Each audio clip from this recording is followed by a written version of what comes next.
Good morning, good afternoon, and good evening, and welcome to our final event in the Spring 2024 Global Economic Governance Book Talk Series, hosted by the Boston University Global Development Policy Center. The Boston University Global Development Policy Center, or GDP Center, is a university-wide research center that works to advance policy-oriented research for financial stability, human well-being, and environmental sustainability across the globe. My name is Rebecca Ray, Senior Academic Researcher at the GDP Center, and it's my great pleasure to moderate today's book talk with Alexandros Kentikelenis and Thomas Stubbs. The dominant policy response to economic crises over the past 4 decades has been the introduction of austerity, a mix of budget cuts and reforms to downsize the role of the state. The International Monetary Fund, or IMF, has been the world's lender of last resort and one important advocate of austerity. But critics of the IMF have identified so-called structural adjustment programs as a key cause of poverty, disease, and unemployment. In the face of such criticisms, the IMF has advanced the narrative of wholesale reform to its practices. While in their new book, 1,000 Cuts, Social Protection in the Age of Austerity, Alexandros Kentikelenis and Thomas Stubbs provide a systematic and comprehensive analysis of the IMF policies around the world. Based on novel data from the IMF archives, Kentikelenis and Stubbs have generated a replicable dataset of all IMF-mandated reforms from 1980 through 2019 to examine their effects on social policies and outcomes. They reveal that although the precise content of IMF-mandated austerity has changed considerably over time, the organization continues to place a high burden of reform on countries in crisis. Kentikelenis and Stubbs also argue that in spite of reform rhetoric, the IMF's practices and the outcomes they produce have changed very little over the past 4 decades. Alexandros Kentikelenis is an associate professor at the Department of Social and Political Sciences of Bocconi University in Milan. His work broadly fits into two expansive research agendas on the political economy of global governance and on global social protection. He currently serves as Vice President of Greece's National Center for Social Solidarity under the Minister of Labor and Social Affairs. Thomas Stubbs is a reader in global political economy at Royal Holloway, University of London. He also holds an associate position at the Center for Business Research at the University of Cambridge. His research focuses on the activities of international financial institutions and their relationship with the economic policy and outcomes throughout the Global South. He's also the curator of the IMF Monitor website, a data hub used by academics, civil society, and policymakers to track activities of the International Monetary Fund. Now, before I open the discussion with the authors, I want to mention that this webinar is being live streamed on YouTube, so a recording is immediately accessible. And we encourage you to participate in the discussion. Please use the Q&A box located in your Zoom menu, which for most of us is at the bottom of our screens. Use that Q&A box to ask questions, and when you do so, please also include your name and institutional affiliation so the authors know who they're speaking with. We'll answer your questions after the initial discussion, but please feel free to enter those questions at any time. We'll have Alex and Thomas do a brief introduction and then move into an informal conversation on their book before opening it up to a broader Q&A. So take it away, Alex and Thomas. Great. Many thanks, Rebecca, for the very kind introduction, and thanks, of course, for having us give this talk. It's a real pleasure to talk about our new book, and we look forward to the discussion that is to come.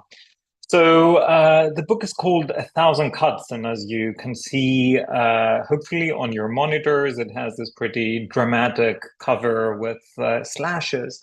And I want to talk a little bit about how we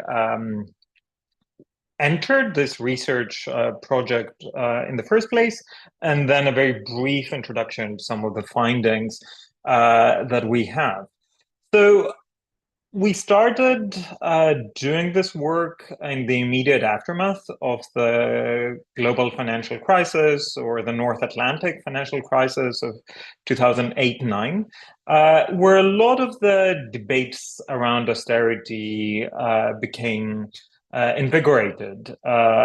And there were two camps, really. On the one hand, you had economists, most notably people like Alberto Alesina and his colleagues, or Kenneth Rogoff and Carmen Reinhardt, coming forward with ideas that favored reducing public spending, introducing far-ranging budget cuts. And in contrast to that, around the same time, political economists like Mark Blyth, but as well many others, were pointing to the evidence that austerity is not only counterproductive, but can also have really devastating social and economic consequences. So that was the backdrop against which we started this research project. And these debates mostly centered on what was happening in the global north. So what we wanted to do is look more at the global south and also take a broader look at what austerity means. So in our understanding, austerity does not only mean budget cuts or so-called fiscal consolidation, but we use the words of perhaps one of the architects of what became known structural adjustment, and that's Larry Summers, who, when he was World Bank chief economist in the early 90s, he said he defined structural adjustment as the four Asians: stabilization, privatization, deregulation, and liberalization. In his words, this is the only set of laws in economics, and they work everywhere. So we expanded our understanding of austerity to cover these broader policy areas. So economic stabilization, privatization of natural resources and state-owned enterprises, deregulation of economic activities, and liberalization of trade and finance. Now, when it comes to this policy agenda, especially in the way it was diffused around the world, the IMF has been setting the tone over the last several decades, primarily through its lending activities, right? The IMF is, of course, best known for its lending programs, where countries in economic crisis turn to the organization in order to borrow money, which of course comes at relatively low interest rates, but with policy reforms attached. And these policy reforms are collectively known as conditionalities. Now, over the last decades, we've seen controversies around these conditionalities emerge over and over again. Going all the way back to 84, you see on your screen like a front page of a Tunisian newspaper on the so-called bread riots in Tunisia, but also around the world, linked to IMF programs mandating increases in food prices. You see in the middle picture the IMF managing director in 1997, Michel Camdessou, kind of sternly looking over Indonesian President Suharto signing an IMF agreement. But even much more recently, in 2010, you see this image from Greece to asking the IMF to get out, which of course points to the recurring controversies around IMF programs. But of course, over time, the IMF has also become much better at public relations and has been portraying a really friendly face. If we see the narrative coming out of the organization is that this is a new, much friendlier IMF with a human face. Here in the image, you see the former IMF managing director, Christine Lagarde, dancing with orphans in Douala in Cameroon. And this is really kind of part of the PR of the organization, showing this kind of much more accessible and friendly face. But if you look just behind Christine Lagarde's right shoulder, you will see a soldier holding this machine gun. which kind of hints that maybe there's a bit of controversy remaining around what this organization does, necessitating such heavy security presence wherever its managing directors go. So let's stay with this example of Cameroon for a second. If we look at the IMF reforms, at the conditionalities that Cameroon had to implement, we immediately see that it's among the top 10 countries in terms of numbers of conditions that it had to implement. It had to implement more than 600 reforms in the first 20 years of the 21st century. Now, the question is, are these reforms a help or a hindrance? There are these long-standing debates on the economic impact of such reforms, which I'm not going to cover, partly because they're covered at length in the relevant econometric and economics literature. But suffice it to say that they're very controversial, and they're, of course, linked to the so-called lost decades in Latin America and East Africa, lost decades for development. But what I want to focus a little bit more on is the recurring controversies over the social impact, right? That has also been highly controversial. There have been reports by UNICEF, both in the 80s, the Adjustment with a Human Face report, that was a seminal piece of research back then. Even more recently, in 2012, this Recovery for All report that take on the implications that IMF programs have for social policy and social outcomes. But even though we have these major pieces of policy advice, of policy writing, these debates are not settled due to various problems. Methodological problems around how to study the impact of conditionalities, data-related problems, as well as constant policy changes of the IMF, which of course allows its managing directors to say, well, we have really changed.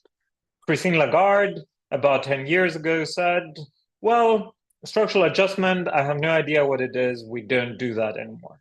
So what Tom and I did was we went to the archives, collected all loan-related documents that we could find, over 6,000 of them, and extracted all individual conditions applicable to those loans. Almost 66,000 conditions, which we then organized into policy areas.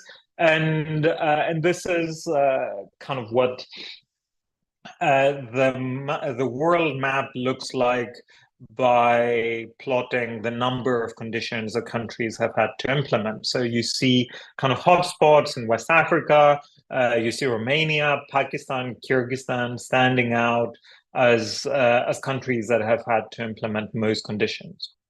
So the analytical task in the book is to link IMF-mandated conditions to social policies and outcomes. And our findings are primarily based on quantitative analysis. We do have quite a lot of qualitative data in there. And we use this new econometric strategy to deal with methodological issues, which we're not going to get into in this presentation, but of course, anyone interested should feel free to ask us in the Q&A. Now, in short, kind of what we ask is, well, is the IMF's treatment worse than the disease? So are conditionalities making the economic situation worse? Remember that countries that go to the IMF usually have economic problems to begin with. Now, as kind of two quick snippets of findings, when it comes to inequality, we show that heavier IMF programs with more conditions are linked to increases in the Gini coefficient, so our increases in income inequality. If we look at social policies, looking at health systems in particular, we see that programs with more conditions are linked to larger decreases in government health expenditure. And all of this matters, right? It matters because we know that inequality is damaging both for the economy and social cohesion. We know that social protection policies are necessary in order to underpin kind of more equitable futures for countries in the global south in particular that already spend limited amounts of money on social protection. And all of this matters because structural adjustment can affect the underlying institutions that countries have and create this permanent scarring vis-a-vis social protection, where even though a crisis is overcome, social protection systems really struggle to rebound. So all of this matters and matters today, and I'm closing this brief presentation of our findings with bringing this to the present moment. All of this matters because we are really living in a moment of a return to austerity, right? If we look at the latest available fiscal data, austerity is not a thing of the past. What this map shows you is a comparison between the average spending, public spending of countries around the world, low and middle income countries in the 2010s, so before COVID, to what they are projected to spend in 2024. And what you will see is that basically the red shaded countries are 59 out of the 125 low and middle income countries that will be spending 1 percentage point or more less in terms of government spending that they did in the 2010s, right? So after a period of fiscal expansion, we now see kind of aggressive austerity, which exposes a total of about 2 billion people to the socioeconomic consequences of budget cuts. And on top of it, many countries are turning to the IMF. We see this very clearly when it comes to social expenditures. Here, we're just looking at health expenditures. And you see that even though throughout the 2010s, health spending was more than external debt service in many low and middle income countries, that trend has been reversing. And for 2024, we don't have data on health expenditures, but it's quite certainly going to be lower than what amount of funds went directly to external debt service. Of course, health expenditures being reduced in part in the aftermath of the pandemic. So, we are witnessing the revival in a way of the structural adjustment discussion.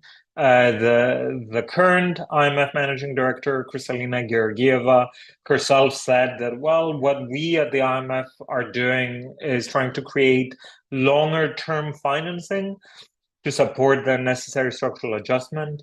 And what we hope our book is doing is bringing these debates around the consequences of structural adjustment back to the forefront. Thanks a lot. Thank you, Alex, for that great introduction to the book. Now, as we dive in, I'd like to kick off the conversation by asking a few rounds of questions for each of you, kind of thematically. And these will be, I have a few questions on a few topics I'd love to get your thoughts on, but I don't have specific responders in mind for each question. So I'll give you a series of 2 or 3 questions and then let you each contribute as you feel that you have the information to jump in with.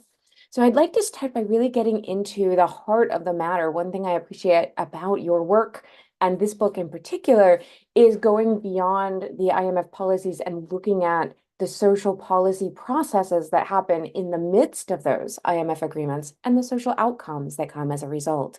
So I'd like to ask you to start with a few questions about health, inequality, and climate. As you document, countries with IMF agreements tend to have lower levels of health spending and higher levels of inequality than those that don't, all things considered.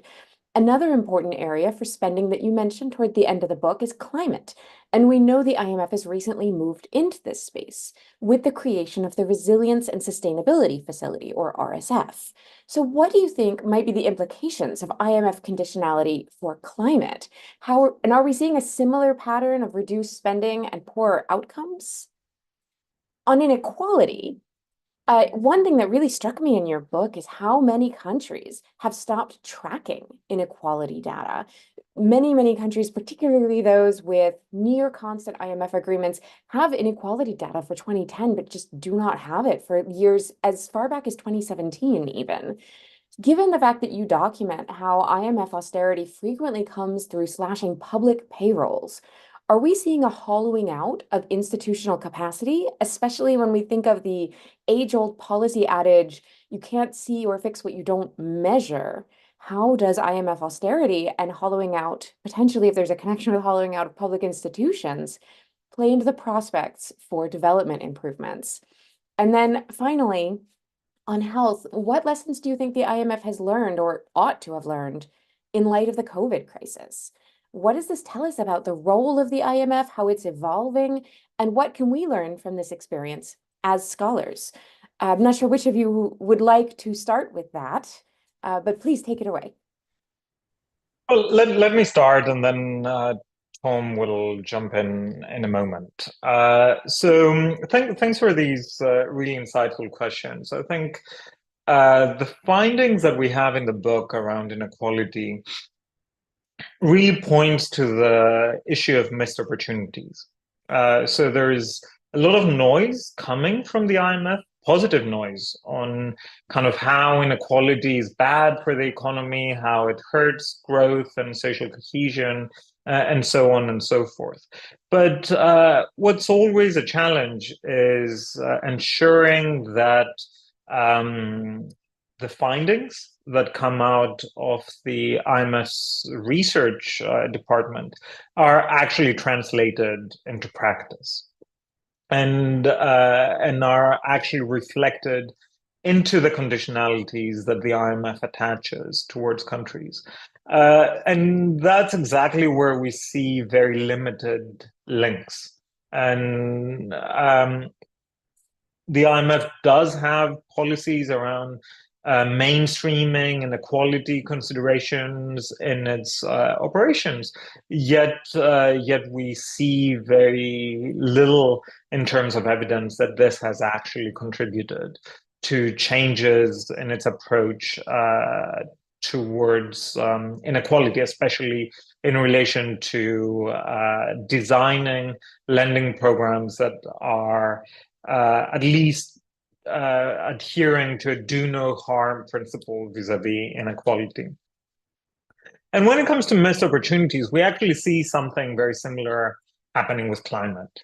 So as you know, and as many of our listeners might be aware, the IMF recently introduced what is known as the Resilience and Sustainability Facility. So this is kind of the rare instance of new multilateral financing for green transition objectives. It's a lending instrument that provides funds to countries to help them develop and implement medium to long-term climate change adaptation and mitigation programs. And this is a really positive development. It's new money that is committed with long maturities, so that's really good. However, even here, we see blind spots and missed opportunities, right? On the one hand, this market-driven approach that I was talking about during my presentation, we see a lot of evidence of that in the RSF conditions as well. So very much the focus is on carbon pricing, on getting the incentives right. And that's important. There's nothing wrong with carbon pricing, but it's not the whole, it cannot be the whole response to climate change. And indeed, in the global north, carbon pricing is joined with green industrial policies as well as a range of additional regulations and so on. And we see very little evidence of that.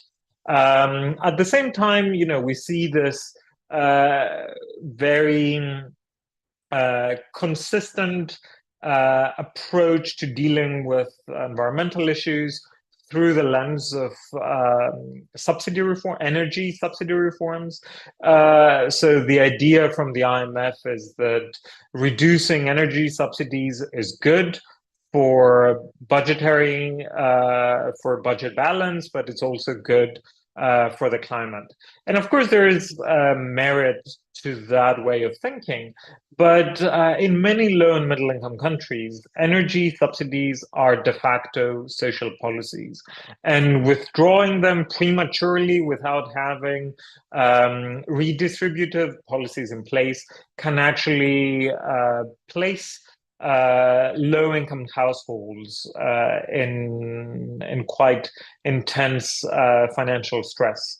So we see those kinds of policies that can work across purposes, as well as some more positive developments on greening the financial system or ensuring that banks, central banks, or private financial institutions appropriately consider climate risks when they make their decisions. So we see this theme of kind of mixed messages and missed opportunities going through the different areas of the IMF's more recent engagement with inequality and with climate as well. But let me pass on to Tom, who can add a bit more. Firstly, thanks, Rebecca, for having me. And what I wanted to go to is this interesting question you asked around, given the fact that we have IMF austerity slashing public payrolls, are we seeing a hollowing out of institutional capacity? And this is not a relationship we tackled directly in the book, but we have got research in the American Journal of Sociology that does document this situation, which is that the IMF conditions do reduce state capacity and foster crony capitalism. And we look at this relationship by looking at perception-based measures of bureaucratic quality and experience-based measures of corruption from firms. What we find is conditions that require the privatization of state-owned enterprises, the lifting of price regulations, and reductions to the numbers and wages of civil servants. These are the conditions that underlie this effect. And the political economy of this is quite interesting. So on the one hand, it is, as you say, that you have this slashing of staff, and that obviously undermines the ability of the state to control for corruption, because you've lost the human capacity to do that. But on the other hand, you also have a situation where you have conditions, and I think this is the interesting political economy of it. You have conditions that are imposing concentrated losses on particular groups of elites, and those elites then seek to protect these privileges by engaging in more corruption. And so this was a pathway, a causal pathway we managed to trace in that research. You also asked another interesting question on kind of post-COVID prospects. What lessons could the IMF learn in the light of the COVID crisis? And interestingly, during the COVID crisis, I think the IMF did show some flexibility in temporarily increasing its access to its rapid facilities, unlike its traditional conditionality programs that we cover in the book. But it is important to note that while it had this flexibility, this didn't really add a substantive amount to its overall resource pool. So we saw in the COVID crisis, for example, the IMF revamped its so-called catastrophe containment and relief trust that kind of gave relief to poorest countries from debt they owed to the IMF, somewhere around the 1 billion altogether mark. And that is good, but we would say it simply was not enough. The other So that was one lesson. There was some flexibility, but not enough, and certainly there needs to be more resources there. The other interesting lesson that came out of that COVID situation was what came from other liquidity providers. And in particular, you have these regional financing arrangements like the Arab Monetary Fund, the Chiang Mai Initiative Multilateralization, and so on, who have these quite large advertised resources, 200 billion in the case of the Chiang Mai Initiative for low and middle income countries. And yet during the COVID crisis did not provide financing. And so this really reiterated the IMF as the central kind of short-term liquidity provider and really the overwhelmingly dominant player in emergency financing. What's interesting you see now is that obviously for the COVID crisis, a lot of countries, low and middle income countries, took on a lot of additional debt to fund their COVID responses. And now with this additional debt, and as Alex showed in the slide with the external debt service, are really struggling to repay it. And so you see a lot of countries entering the traditional IMF programs that we've documented in the book with these austerity conditions. And, there's a sense of history repeating here, and that we are likely to see these negative outcomes we've documented in this book, given those kinds of conditions that are being attached to these programs.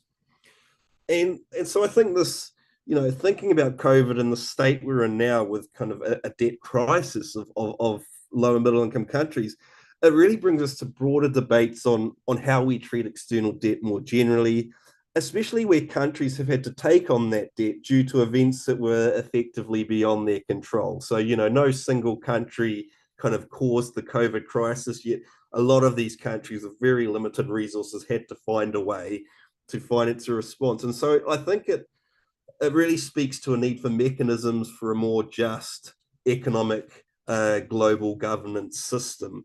And that's a system where the IMF could really, have a role in designing and being part of potentially. So I'll give it back to you, Rebecca. Thank you for those really in-depth and illuminating answers. What a great way to start our discussion. I'd like to, we've been in the nitty-gritty, and that's where I love to be. And I want to step back for a moment, back to a global scale and think about some regional differences. Early on in the book, you discuss the details of European IMF borrowers, such as Greece, for example, during the North Atlantic financial crisis or global financial crisis of 2008-2009. To what extent did these countries suffer a double hit of austerity demands from the IMF and the Eurozone? In your discussion of it, you specifically talk about the IMF and Eurozone commitments, both weighing on these countries' obligations. And for example, in Latvia's case, the text of the IMF agreement suggested that actually the IMF saw the country's Maastricht Treaty obligations, which they needed to meet to join the EU, the IMF saw that as actually so austere that it would really hurt their recovery. So overall, how do you see the political economy of these two sets of institutions in the European context compounding perhaps the traditional IMF-based austerity push? And then secondly, I'm glad that you started your talk thinking about West Africa. In your book, you discuss particularly the health consequences and health resource and spending consequences that countries in Africa have had to face while they've been near permanent IMF participants. And so I'm wondering if you might have an example or two that you'd like to go into detail about for the audience from the African health policy perspective. Thank you. Thanks. Let me start with the Europe case, and Tom will talk more about the African case.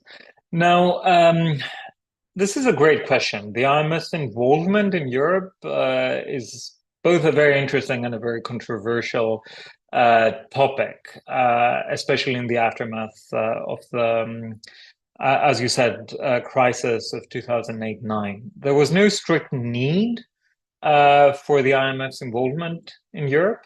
The Europeans brought it in, and supposedly because it had the know-how in how to run such economic reform packages. But actually at every turn, the Europeans often disregarded the IMF's economic advice. And that has to do, so it was a really tense relationship between what was then known as the Troika. So the IMF, the European Central Bank, and the European Commission together. So, I don't want to go into the specifics of the Troika, which are fantastic and they're, I mean, fantastically interesting from a social scientific perspective. And there's a lot of work on this, not by us and not in this book. But the way I see it, it's less about EU institutions necessarily compounding the IMF's austerity push, but more that EU institutions have codified permanent austerity across Europe in terms of fiscal rules and spending targets that are institutionalized in the European political economy. In some ways, that's more extreme than what the IMF requests in many countries. But even the IMF's role here was also very problematic. Most notoriously, there was a major policy discussion around so-called fiscal multipliers. So, how does a €1 reduction in public spending affect GDP? And the IMF had over-optimistic estimates, whereas in fact, kind of much more pessimistic. The reality was much more pessimistic. So the IMF pushed for a lot more cuts with the hope that this would have limited or even positive impact on GDP. And in fact, it had quite the opposite effects, which goes to the point that you mentioned earlier around economic statistics and how important it is to kind of do these kinds of economic analysis at the very same time as these crises are ongoing, and making sure that decisions are made based on the best available data, as well as by consulting kind of more diverse sets of economic theories and economic arguments around the likely implications. So doing sort of ex ante impact projections that factor in kind of much wider indicators than a narrower groupthink set of indicators that the organizations tend to rely on. Tom, do you want to jump in on the African question? Sure. Yeah. So there's kind of a number of West African examples I can give in relation to how tightened government budgets impacted public health resources. And in one of the chapters of the book, we looked in greater detail at several West African cases, and in doing so, we identified three key pathways by which the public health resources were impacted by austerity policies. And one example was, the first one was fiscal space for health investment. And in effect, what you have in these IMF programs is these fiscal deficit targets, which countries need to reach, so cutting the budget. And though the IMF may not specifically say, please cut health resources, indirectly, in order to reach these broader budget targets, countries, they cut health. And so we saw in the example of Guinea in West Africa, the country of Guinea, where you can see in Guinea's correspondence with the IMF, they specifically say, unfortunately, because of the reduction in spending required of these budget targets, we were not able to fulfill our spending priorities in health. So you actually see, the Ministry of Finance stating this in its correspondence. What you also see in West Africa in kind of a second key way by which tightened government budgets impact public health resources is through wage and personnel caps. And if we look at West Africa as a region, we found, I think, something like wage and personnel caps that the IMF required of these countries in almost half the years in which the IMF had a presence there. And these caps really impede a country's ability to hire, adequately remunerate and retain healthcare professionals. You have a real issue in turn with brain drain from West Africa because doctors leave because they're not paid enough. And we see this in the example of Ghana, another West African country, which had years and years of wage caps in the late 1990s and into the 2000s, where, again, the Minister of Finance writing to the IMF is saying, at the current rate of remuneration, the civil service is losing highly productive employees, particularly in the health sector. So brain drain was a major issue for Ghana after those wage and personnel caps. And kind of a third way we see how tightened government budgets impact health resources is the IMF has often asked for the decentralization of health systems. And this is kind of a fiscal devolution to the local level in these contexts. And the idea here, in principle, it may make sense as kind of budgets are dealt with closer to the action. But in practice, what happens is that at the local level in many of these countries, there's kind of a weak coordination of sectoral policies, and there's not the associated, while you may have a decentralization of responsibilities, you don't have the decentralization of sufficient financial resources. And so you have kind of a number of public health failures at the local level simply because the resources have not been transferred down to that level. So I think that, and this has been an issue, for example, in Mali as well in the late 1990s and into the 2000s, which underwent a devolution process of the health sector at the behest of the IMF. So those are just kind of a flavor of what's going on in some West African countries. And I'll give it back to you now, Rebecca. Thank you, Thomas. I really appreciate the digging into the processes, the political processes of what gets cut and how when there's an overall budget cap or an overall personnel cap. And in fact, that's what I'd like to ask you more detail about in this next round of questions. But before I get into it, a reminder for all of our attendees, if you have a question you'd like to contribute to the discussion, please feel free to do so. Use that Q&A box in their Zoom menu. For most of us, that is at the bottom of the screen.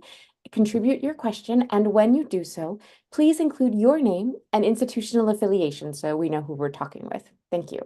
Returning to the discussion, I want to dig into a little further into this process of what gets cut when there are general cuts at the macro level. Because you both work in the political economy of austerity as well as simply the statistics of of austerity. In your discussion about how social spending floors, in particular, you bring this up early on in the book, that the IMF has started introducing floors for the amount of total social spending, but you say in practice, these tend to turn into caps. You never really see countries going above those floor levels.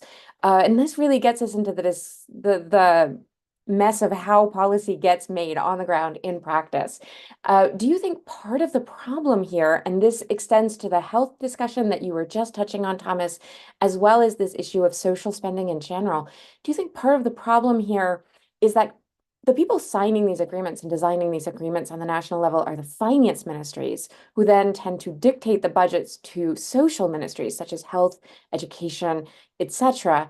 And this is something that is true in many, many countries around the world, simply the structure of government, that all ministries are not equal in their access to power or who's at the table for international negotiations. So do you think we have a principal agent problem here where finance ministries affect these other ministries, but are not affected in return by the social outcomes? And if that's the case, what should the IMF do about it? Like, how do you incorporate an understanding that this is the process through which policy is so frequently made, to understand that into when you give a finance ministry particular recommendations or targets, this is the likely outcome in practice.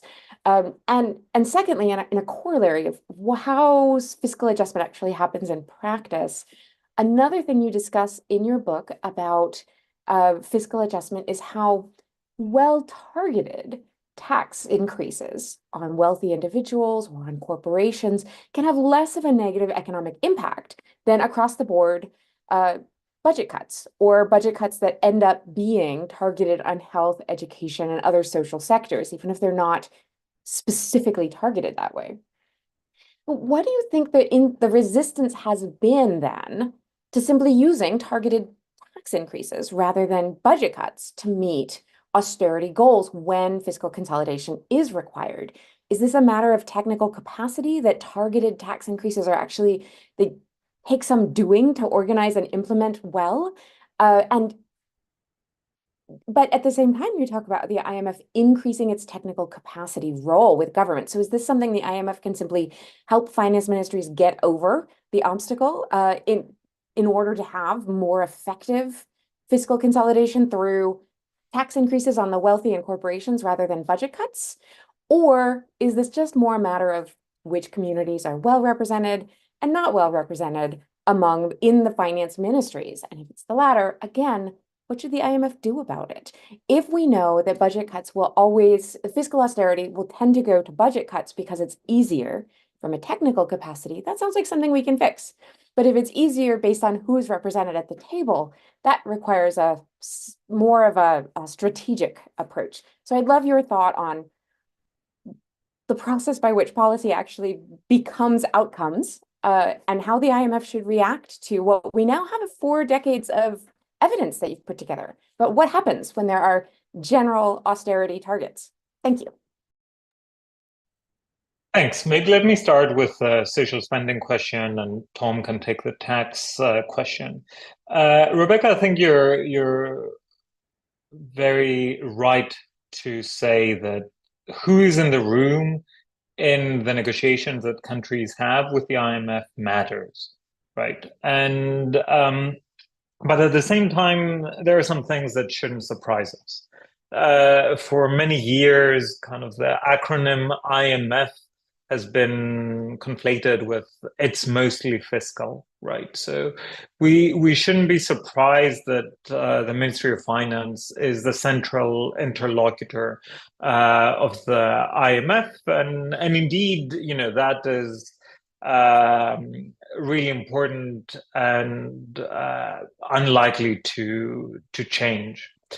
However, the issue is not who the main interlocutor is, but is around how much policy space do IMF programs create? Do they create enough policy space, by which I mean both in terms of space to devise and implement new policies, as well as the fiscal space necessary for that? Do these programs help create such policy space, or do they limit it, right? And this, of course, is also shaped by the IMF's efforts to engage with more diverse actors within countries. And the IMF has indeed been trying to diversify whom it meets within countries, even though, of course, the finance ministry officials and the central bankers take precedence. So then why do social conditions so often go unmet? For various reasons. Often the IMF's advice helps create deeper crisis That is the exact case of Greece that we were talking about earlier, with kind of poorly designed fiscal consolidation measures. But very often these policies also work across purposes with budget cuts, right? So countries want to meet their social protection floors, but actually meeting their budget cuts is more important, because that is what will unlock additional financing by the IMF. So faced with that difficult choice, they unsurprisingly choose the option that will unlock additional financing. So there's the bigger question about how well integrated these policies are. I will leave it at this, because I see we have some questions in the Q&A. So Tom, over to you. Thanks. Just on the question of taxes and obviously strengthening fiscal capacity is going to be essential to achieve sustainable development, and tax revenues are a key part of this. We have research outside of the book which shows key links between IMF-mandated tax reforms and the evolution of tax revenues. What we have actually found is that on average, IMF programs have not increased revenues, but rather shifted where those revenues have come from. You see decreases in revenues from trade taxes, but increases in revenues from kind of goods and services or value-added taxes. And so the issue here is that it's really, these are a disproportional cost on the poorest in society, and can result in increasing inequality. And so we think there is more the IMF can do here. And in particular, what is quite promising is in the recently concluded spring meetings, there was a lot of talk and momentum even for wealth taxes. And I know there's an especially prominent proposal by Gabriel Zucman setting out a mechanism for a global wealth tax, I think calling for a roughly 2% annual levy on the wealth of billionaires. And this may be a starting point, and is hopefully moving forward somewhere where the IMF can enter with some capacity development in order to assist countries in implementing this kind of tax. I'll pass it back to you, Rebecca. Thank you. I really appreciate your insights into the sausage making, as we say, of how policy gets made, what space there is for policy, who's at the table, and where we see progress. I'd like to pivot to some of the questions from the audience. I'd like to give you a round of 3 questions here with an eye on time. First, from Prabina Bandara, who is a pre-doc fellow at the GDP Center. What does the evolution of conditionality look like? Can you distinguish between what new and old conditionality look like as we think about IMF reforms? Sarah Morawski from the Sustainable Finance Lab has asked about the Resilience and Sustainability Trust and SDRs. So some of these more recent reforms in the IMF that may be able to open way to changes. She asks, given the fact that we have the RST and SDRs, but they might be rechanneled, SDRs may be rechanneled through the RST rather than through the African Development Bank or other multilateral development banks, what could the requirements be to make the RST more fit for purpose? For example, should the IMF obtain technical assistance from the World Bank, other multilaterals and development partners about climate change as the IMF is entering into this space of being relevant to climate? Should the focus of RST adjacent policies be more focused on greening the financial system, for example, or more fundamental reforms? Or do you think the RST should really be phased out, or at least not scaled up? And then finally, from Barry Herman, we have a question about the role of civil society. And this is a great thing I love to ask our scholars who visit us for our audience members who are students or are just starting out in their career and want to work in areas that are relevant to this, either in civil society or in academia as scholars, about the potential constructive engagement avenues. He specifically asks about the IMF's recently issued guidance notes on conditionality in January and on implementing its policy on IMF engagement on social spending just this past month. He asks whether you think it would be helpful if civil society groups in the Global Coalition for Social Protection floors drafted an alternative guidance note for socially responsible guidance in IMF programs, or otherwise any thoughts you have on how civil society can best constructively engage in this space and how folks who are younger in their career or earlier in their career might engage most effectively. Thank you. Thanks, Rebecca. I'll just take very quickly, I'm aware of time, the question on the evolution of IMF policy.